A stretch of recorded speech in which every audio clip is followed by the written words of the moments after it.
had the first conference, we're now moving to the second conference. We're trying to take engagement and awareness to the next level. What we did in the first edition and what is different in the second is that we wanted to involve the Ministry of Environment, that what has been the takeaways from the COP28. You know, I've participated in the COP. I've seen people while negotiating and before going to the main formal negotiation, working together to consolidate the position. I've seen them crying, island states. I hope that we don't reach that point where we won't be able to retain ourselves. So the idea of this conference again is to create awareness about the need for all companies to put their money where their mouth is, because we have been hearing a lot of talking, and I think time has come now for us to seriously start addressing the problem. So we heard the Director of Climate Change highlighting the alarming situation. But also her point about everyone has to play a part, including the private sector, including international finance, including government. I mean, it's a whole of system approach. So from our side, we're committed in a carbon accounting. So we need to know where we stand. So where do we want to be in terms of renewable energies by 2030? But what's also important is that we have the scope 1 and 2, where we can impact directly. But for us, for instance, most of our carbon emissions come from scope 3.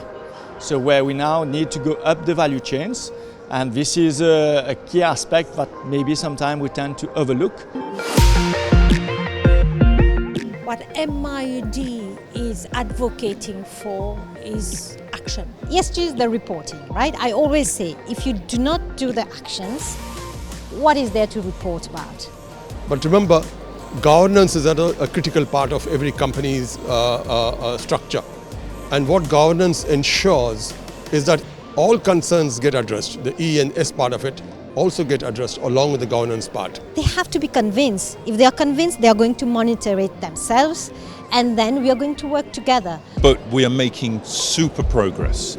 And I think, you know, the Care Ratings Agency, what they're doing is a material contribution in the corporate space.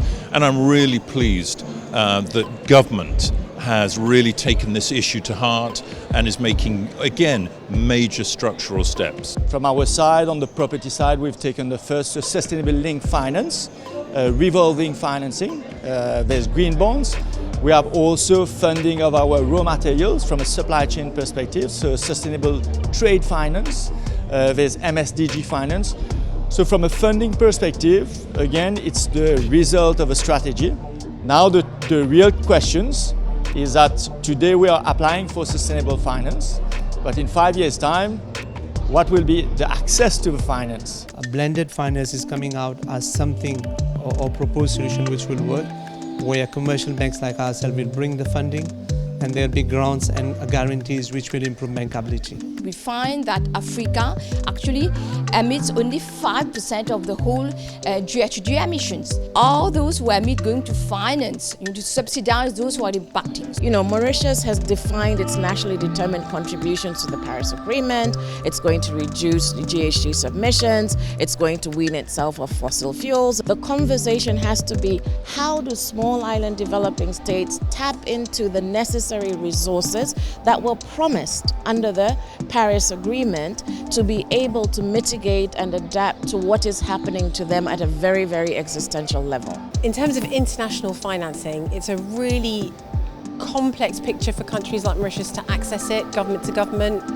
I think a really important point was made by the head of UNDP about private equity, pension funds. So just in the UK, in the City of London, there's something like £11 trillion worth of investment there. At AFD, as the global bank, international bank, we have this dialogue with all the central bank. Yes, we need a shift with security. And we do know that when there's a climate event, the shock to small islands is much greater than it would be maybe for a landlocked state.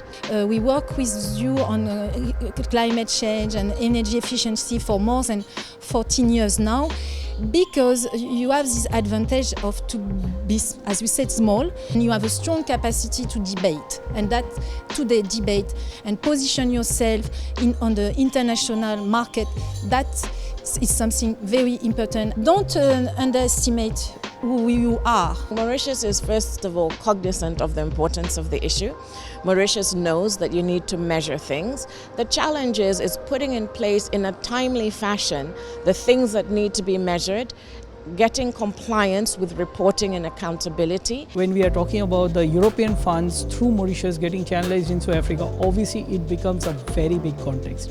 And trust me that any nation which aspires to be a financial center has to take the lead, irrespective of whether they are the greater emitter of the carbon emissions or not. So the most important thing is to have the taxonomy or the framework.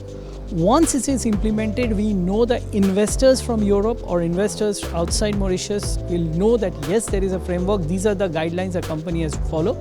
And then the companies are also clear that what they have to adhere to, what are the data that they need to disclose. There has been enormous progress in the last 1 year. We are rating more companies than what we were rating before. We also have rated green bonds, which we had not done till last year. We are now entering into Africa a little more with greater determination. We are also working closely to develop a sovereign rating capability. We want to rate countries now, apart from just companies.